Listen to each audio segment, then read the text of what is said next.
next morning, my mom called me and she asked me, like, have you spoke with Omar? That's when I got worried.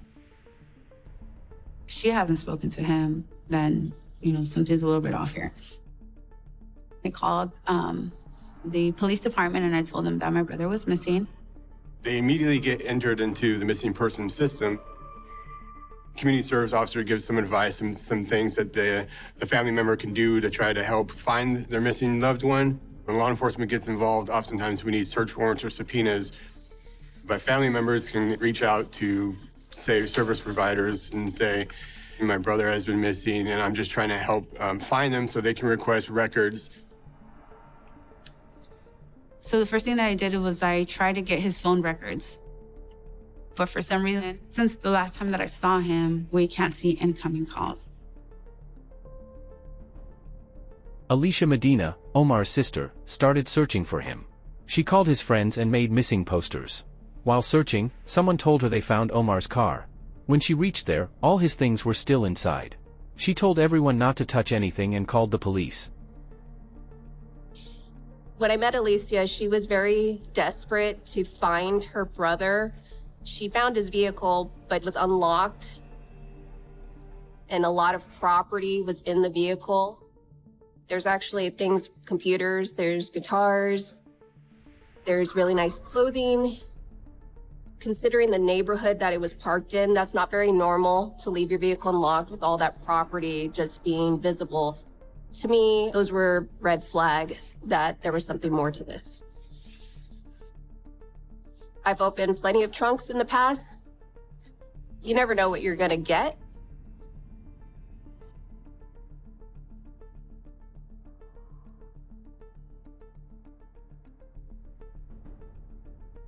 I felt for Alicia and her family because all they wanted was their son and their brother back home, safe.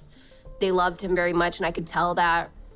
I asked her further questions about her brother and kind of what the circumstances were for him leaving.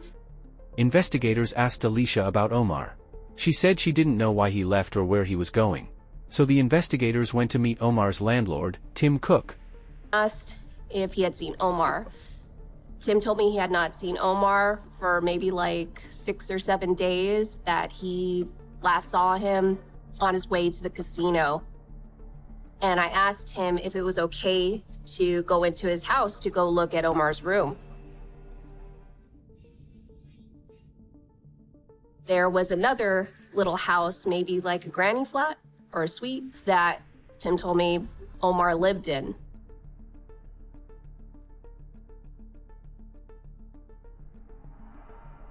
There was debris on the ground, like there was some type of work being done. And I look at the ground inside. There's water on the floor. There's no carpet.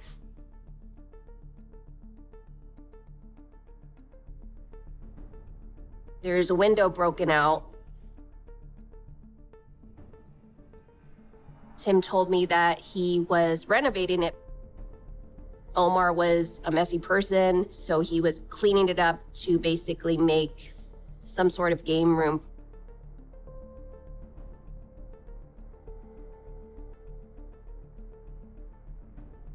Investigators started the investigation. They noticed a gas station near Omar's house and checked its CCTV footage. What they saw was shocking.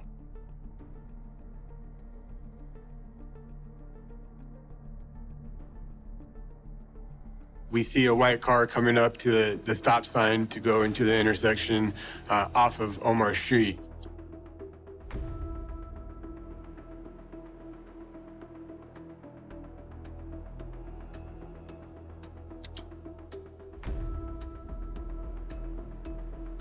It's a 4-door Cadillac, so that matches Omar's car. We felt very, very confident that we had caught a break and got Omar's vehicle being driven away from his street. We're looking inside the windows to see if we can identify who's inside. Is it Omar? Is somebody in the vehicle with him? But we can't make it out. Investigators found footage of a white car. It was the same car seen on the day Omar's family last saw him. We need to find additional pieces to kind of put together a timeline and lead the investigation.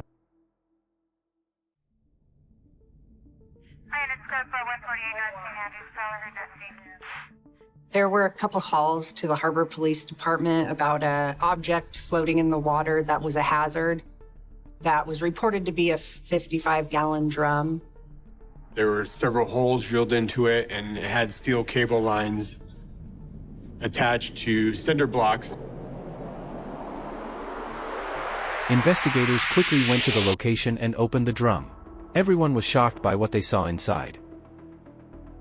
The Harbor Patrol opened up the lid, and they could see a brown blanket and what was a human hand sticking out from the blanket. This is a very different and disturbing way to find a victim. The body was sent for autopsy, and the final report was shocking. The following morning, the autopsy was done. The pathologist was unable to accurately say when this person had been deceased or how long they had been in the water. There was approximately 66 stab wounds to the body. Based on the injuries, it was apparent that this was a very violent attack. Given the way that the victim was disposed of, it was someone who really would go to any lengths to make sure that this victim was never found again. There was no identification on them, but there were some tattoos on the body. In particular, there was a tattoo on his ankle. So we reached out to the family, and ultimately they confirmed that there was a tattoo that matched the tattoo that was on the unidentified body, Omar Medina. This now is officially a homicide investigation. Investigators delivered the horrifying news to Omar's family.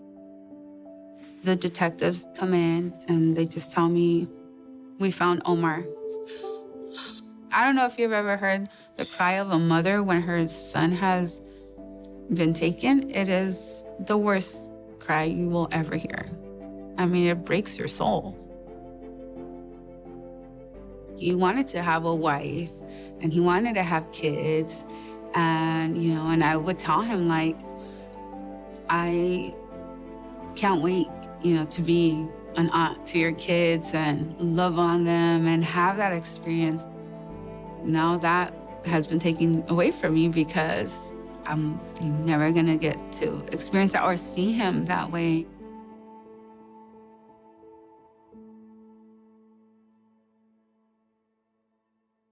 Investigators continued searching for Omar's killer.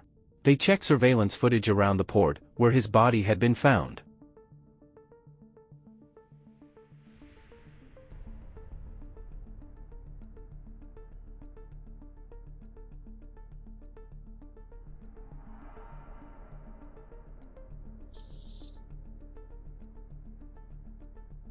You can see the green, what looked like a Ford F-150 pickup truck with sort of a tan stripe. Pull into camera view. Attached to it was a smaller boat, sort of looked like something you would take out on the lake. Those are freshwater boats. They're designed for freshwater fishing, and here it is going out in a saltwater Pacific Ocean. That boat didn't belong in that kind of water.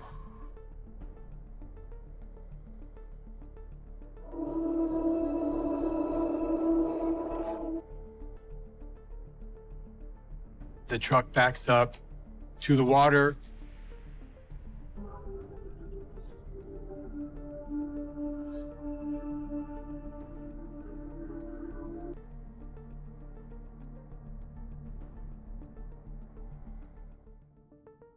As we continue to watch the video, we see the boat go out of the jetty, out into the bay.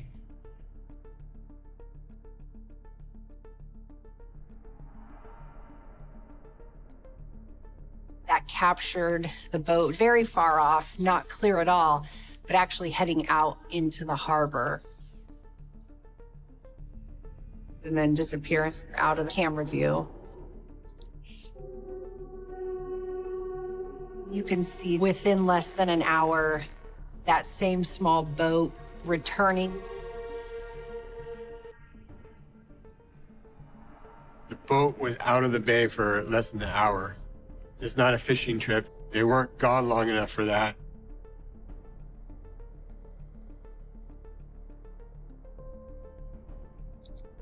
We can see the boat doesn't look the same as it did when it went out.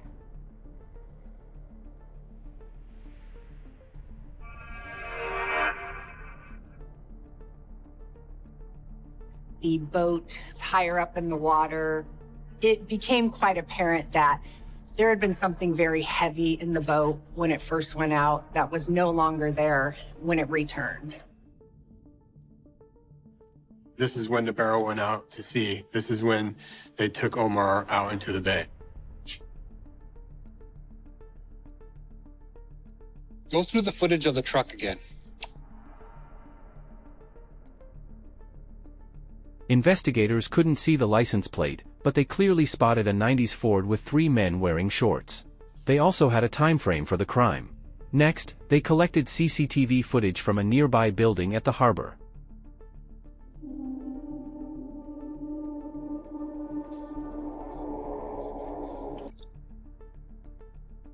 It's shot from a long way away. We don't have license plates or we can't ID anybody that's in it. Investigators could only match the truck's model so far. Next, they focused on identifying the boat used in the crime. One of the detectives recognized the sticker pattern as a bass tracker bass boat. So the detective reached out to the manufacturers, sent in some of the zoomed in photos and stills of the video, and ultimately was able to identify the year range that this boat was made. We then contacted the California Department of Motor Vehicles for boats that were registered with that model and that year, and got all the registered owners in San Diego County. And there were hundreds of people listed. We started our search from there.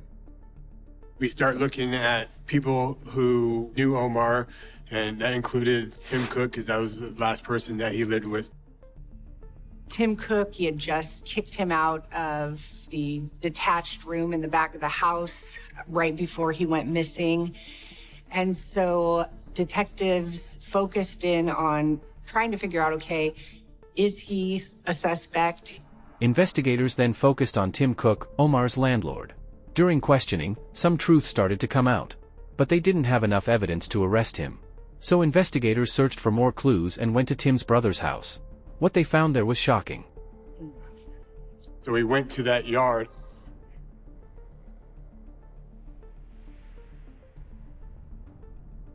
It was pretty apparent that that was the truck that was used. This could be the break that we've been waiting for. Investigators searched the truck and found a receipt inside. They sent it to the forensic lab for fingerprint testing. When the reports came back, the results were shocking. And they found a mug that had a photograph on it. They processed that receipt for any potential forensic evidence. A fingerprint was found on that particular receipt. We started looking into the fingerprints. We got some photographs. His photograph matches the mug. The fingerprints matched Derek Spurgeon, the same man whose photo was printed on a cup found earlier. Derek Spurgeon had an address of record that was out in the East County, almost 30-minute drive from our current location. And where Spurgeon lived, there was actually a bass tracker boat registered to his girlfriend at the time. Investigators went to Derek Spurgeon's property with a search warrant. What they found there was horrifying. We went to the property and seized the boat that we believed was used to dispose of Omar Medina's body. Part of it had been taken apart. There were various seating areas that had been unscrewed. They were also able to remove the carpeting from the bottom of the boat. There were numerous cinder blocks that were very similar to cinder block that were used to hold the barrel down. Investigators didn't find solid evidence at the property, so they used the receipt as a lead and checked CCTV footage from the time of purchase.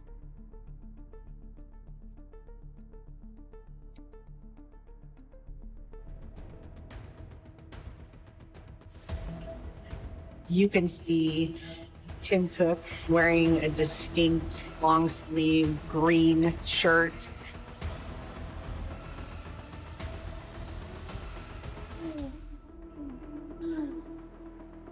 He's carrying cleaning supplies, a push broom, some scrub brush.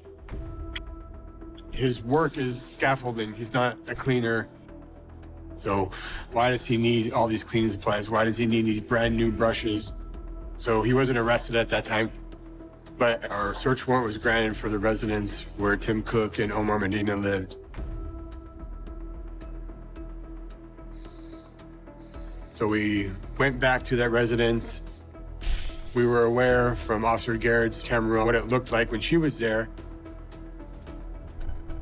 When we went there, approximately 4 days later, it was drastically different. The granny flat where Omar lived, now the drywall was ripped off. The floor was scraped off and pressure washed. There was a smell of cleaning supplies in there. The main house where Tim Cook lived, the sink was ripped out. It was literally broken with jagged edges hanging off of it. And this was all very indicative for us for a crime scene cleanup. We did forensic processing of Omar's living area, and unfortunately, we didn't find any blood there, but we found lots of chemical indications that bleach was used to clean up. Somebody went through great lengths, through great efforts to hide what occurred here in this room.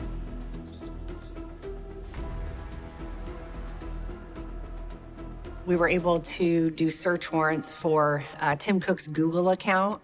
And through that, we found that he had various photographs of all of Omar's banking information, social security number.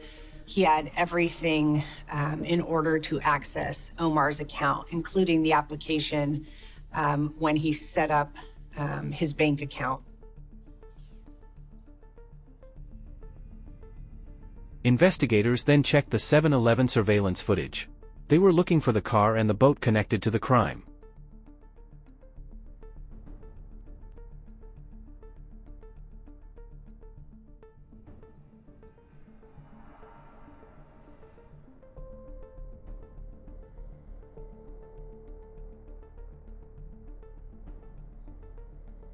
The green truck pulls in, and attached to it is the bass tracker boat.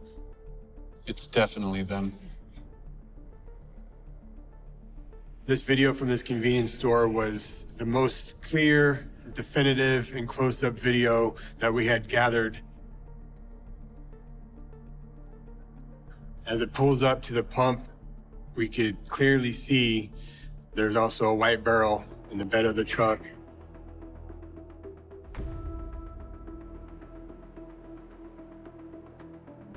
Come on, get out.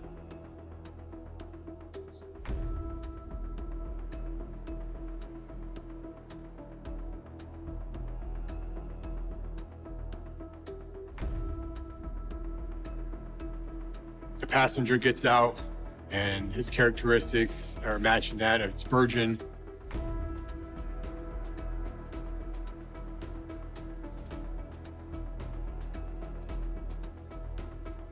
And he goes to the back of the boat and starts filling up with gas.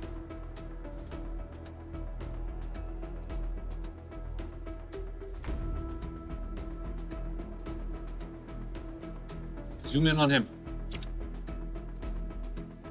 The driver exits the truck, walks around the front of the truck, and enters the front door of the convenience store.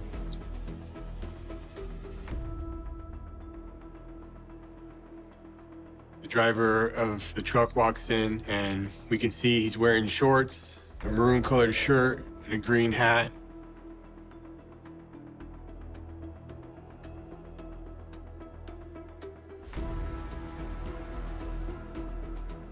And he walks up to the cash register and purchases some items. Kind of surreal when you're watching the video that everyone around is oblivious to the fact that there's Omar's dead body stuffed inside of the 55-gallon drum just sitting at the gas pumps. Wait, He has a very distinct tattoo on one of his calves. bring up the video from Cook's house.